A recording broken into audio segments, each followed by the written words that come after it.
Alors, Stéphanie, nous sommes maintenant dans le coin du français. Est-ce que tu peux nous expliquer comment ce coin-là est subdivisé? Le coin, on commence... Ben non, finalement, je vais y aller en avant. Oui. On va commencer ça avec des jeux comme ça ici qui sont de la nomenclature qu'on appelle. Fait qu'on va travailler le vocabulaire avec les enfants.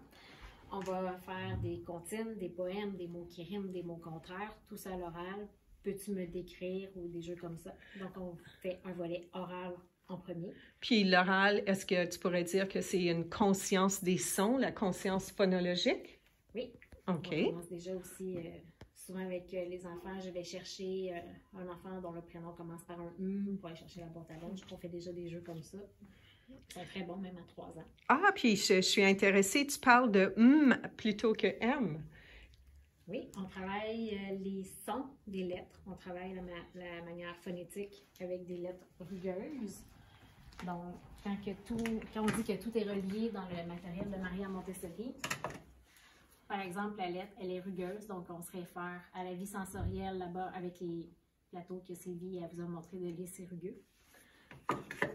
Donc, on commence avec le son des lettres. Avec une leçon en 3 temps que tout le monde connaît, mais qu'Anne-Catherine va sûrement vous parler. Mm-hmm. Ensuite, on va travailler avec l'alphabet mobile. Mm-hmm. Donc, l'enfant va écrire des premiers sons.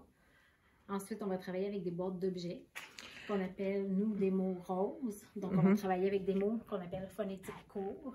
Ensuite, on va mettre des mots phonétiques longs qui, nous, est le matériel bleu. Et là, on est toujours dans l'écriture. Et quand l'enfant a quand même écrit beaucoup de mots et qui est à l'aise, on va commencer à mettre des mots avec des digrammes, comme le on, le ou. Et ensuite, quand l'enfant sera vraiment très bon, on fera de la lecture de mots courts, des mots, lecture de mots longs. Ah, alors intéressant. Ça veut dire que les enfants écrivent d'une certaine façon, pas de la calligraphie, mais écrivent en assemblant des lettres avant de lire. C'est différent de l'ordre qu'on est habitué à connaître. Oui, mais justement, Maria Montessori, elle a beaucoup observé, c'est une scientifique. Donc, elle est claire quand on fait des lectures ou même dans les formations. Par exemple, pour l'enfant, c'est plus difficile de défaire le mot dans sa tête pour reconstituer coq que de tout mettre les sons ensemble pour lire le mot coq. Donc, c'est plus facile d'écrire avant de lire. Ah, intéressant. Je pense qu'on a fait le tour. Ah, je vois des petits tableaux ici. Oui. Je vous ai parlé qu'on écrivait des mots avec un alphabet mobile. Et selon Maria Montessori, une des dernières choses que l'on met dans les mains de l'enfant, c'est un crayon. Donc, ensuite, quand il sera bon à écrire des mots, on pourra penser à rajouter une difficulté de plus, donc l'écriture avec sa main.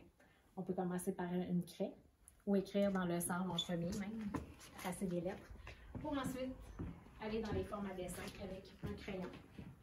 Ah, les formes à dessin. Alors, qu'est-ce qui se passe pour les formes à dessin? Comment ça fonctionne? L'enfant va déjà apprendre à stabiliser l'encastrement, la partie rose, si on veut, avec sa main gauche tracée de la main droite. Ensuite, il va tenir aussi la partie bleue par-dessus. Puis, il stabilise sa main pour tenir sa feuille. Utilise le crayon.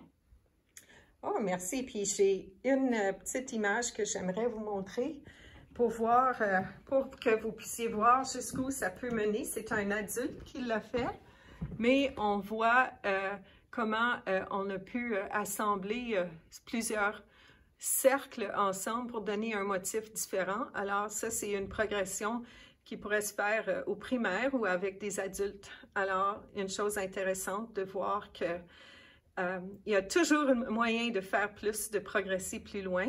Puis j'aimerais revenir peut-être sur une dernière chose. J'ai remarqué à plusieurs endroits qu'on avait des codes de couleurs.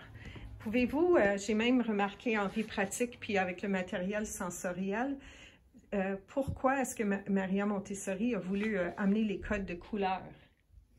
C'est pour développer l'autonomie chez les élèves. Puis l'idée de la raison pourquoi on a des codes de couleurs, c'est que les enfants peuvent être plus autonomes eux-mêmes parce que les enfants savent que on travaille les roses. Pour l'exemple du français, on travaille le matériel rose pour commencer, ensuite le matériel bleu, ensuite le matériel vert. Si on va voir en vie pratique, il y a des codes de couleurs aussi. Tout un matériel qui se ressemble va avoir les mêmes couleurs, puis la même chose. Tous les blocs sont roses dans les cubes. Alors, les codes de couleurs servent vraiment à encourager l'autonomie chez les élèves. Merci.